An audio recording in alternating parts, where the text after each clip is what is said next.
మీకు తెలిసే ఉంటుంది. ఇటీవల పార్లమెంట్లో ఆర్థిక మంత్రి నిర్మలా సీతారామన్ గారు రిస్క్ ఈ ఉమ్మడి కూటమి ప్రభుత్వం ఏమంటుందంటే ఈ ఖనిజాలు మాది, అక్కడ గనులు ఉన్నాయి కాబట్టి నీళ్లు పుట్టింది, మేము బతకడానికి ఆదిపడడానికి నీరే ఆధారం. ఇప్పుడు వాళ్ళ లాభాల కోసం, వాళ్ళ వ్యాపారాల కోసం, కార్పొరేట్ వర్గాల లాభాల కోసం ఆలోచిస్తున్నారు. కాబట్టి మరి అదేవిధంగా మన మైదాన ప్రాంతానికి సంబంధించి మరి ఇక్కడ 5,000 ఓట్లు వచ్చినాయి. ఈ ఏనుగు దెబ్బకి నా దుంప తెగిందని అక్కడ టీడీపీ ఓడిపోయి శివరాం. అట్లాగే మనం ఈ నియోజకవర్గంలో రేపు ప్రభుత్వం నిజంగా చిత్తశుద్ధి ఉండి గిరిజనులకి నిజంగా పక్షపాతి ప్రభుత్వం అయితే వారు వెంటనే డీలిమిటేషన్ లో మరి మమ్మల్ని గిరిజనులు కూడా జిల్లా యూనిట్గా తీసుకోవాలా. లేదు ఒక డీలిమిటేషన్ జరగకపోతే మీ పార్టీలు, మీ కమ్మ పార్టీలు, మీ రెడ్డి పార్టీలు, మీ వెలమ పార్టీలు, మీ సిపిఎం సిపిఐ పార్టీలు మీరందరూ కూడా మాకు జనరల్లో మా పాపులేషన్ ఉన్న చోట మీరు టికెట్లు ఇవ్వాలని కూడా మేము డిమాండ్ చేస్తా ఉన్నాం.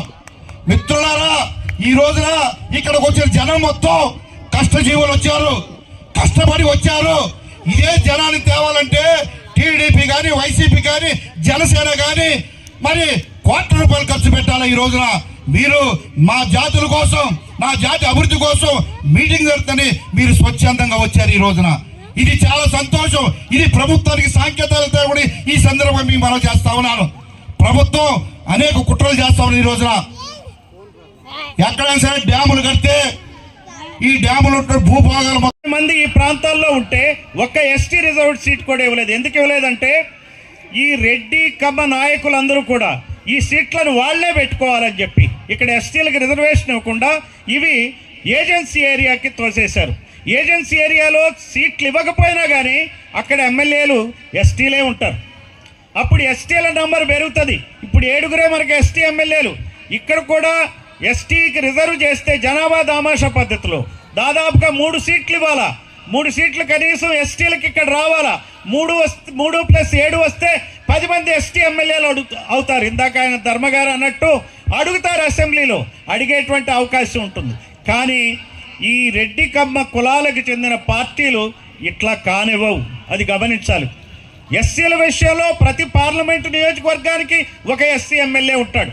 అక్కడ కూడా కొన్ని పార్లమెంట్ నియోజకవర్గాలు అన్యాయం చేశారు. నరసరావుపేట పార్లమెంట్ నియోజకవర్గంలో ఒక ఎస్సీ ఎమ్మెల్యే కూడా ఉండడు. అదంతా తీసిపోయి అమలాపురం, ఈస్ట్ గోదావరి ప్రాంతంలోకి తరిమేస్తారు. అందువల్ల ఇవన్నీ మనం గమనించాలి. ఎందుకు జరుగుతున్నాయి? ఇప్పుడు మన్యం దిన్నె గ్రామంలో ఎందుకు అన్యాయం జరిగింది? ఒక రెడ్డి ఎందుకు అట్లా అడ్డం పడుతున్నాడు? అలానే మనకి ఎస్టీ రిజర్వ్డ్ సీట్స్ రాకుండా ఎందుకు అడ్డం పడుతున్నారో మనకు అర్థం కావాలా. అలానే ఏ సమస్య అయినా తీసుకోండి, రాష్ట్రంలో ఆదివాసీ ప్రాంతంలో పోలవరం ప్రాజెక్టు కింద 1,50,000 కుటుంబాలు వాళ్ళ యొక్క ఊళ్ళు మునిగిపోతున్నాయి. కానీ అక్కడ భూములు మరి వాళ్ళకి ఇవ్వట్లే.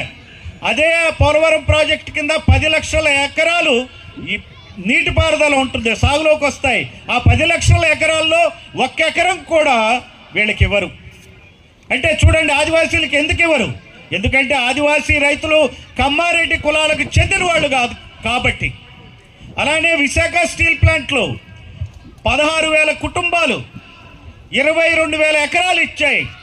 22,000 ఎకరాలంటే ఎవరిస్తే 16,000 కుటుంబాలంటే ఒక్కొక్క కుటుంబం ఎకరమో, ఎకరం బాతికో, అరెకరమో ఇచ్చిన వాళ్ళు వాళ్ళంతా వాళ్ళ భూములు తీసుకుని ఇప్పుడు అక్కడ ఇంతవరకు ప్లాంట్లో మిగులు భూములు చాలా ఉన్నాయి, 10-12,000 ఎకరాలు.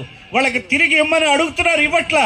ఎందుకు ఇవ్వట్లా? వాళ్ళకి కారణం ఏంటంటే వాళ్ళు కమ్మ, రెడ్డి కులాల రైతులు కాదు కాబట్టి. ఉత్తరాంధ్రలో ఎవరుంటారు? బీసీలు, ఎస్సీలు, ఎస్టీలే ఉంటారు అక్కడ. అలా అదే ఇందాక మన మిత్రుడు అమరావతిలో వాళ్ళకి ఎకరానికి 1250 గజాలు ఇస్తున్నారు. ఎందుకు ఇస్తున్నారు? వాళ్ళు పాలక కులాలకు చెందిన వాళ్ళు కాబట్టి. ఇది మనకు అర్థం కావాలా. ఈ మన్నంగి దిన్నె గ్రామంలో ఎందుకు అన్యాయం జరుగుతుంది? అమరావతిలో వాళ్ళకెందుకు న్యాయం జరుగుతుంది? అలానే పోలవరంలో ఆదివాసీలకు ఎందుకు అన్యాయం జరుగుతుంది? అలాగే విశాఖ స్టీల్ ప్లాంట్లో 16,000 కుటుంబాలకి ఎందుకు అన్యాయం జరుగుతుందంటే ఈ 2 కులాల పాలనే కారణం.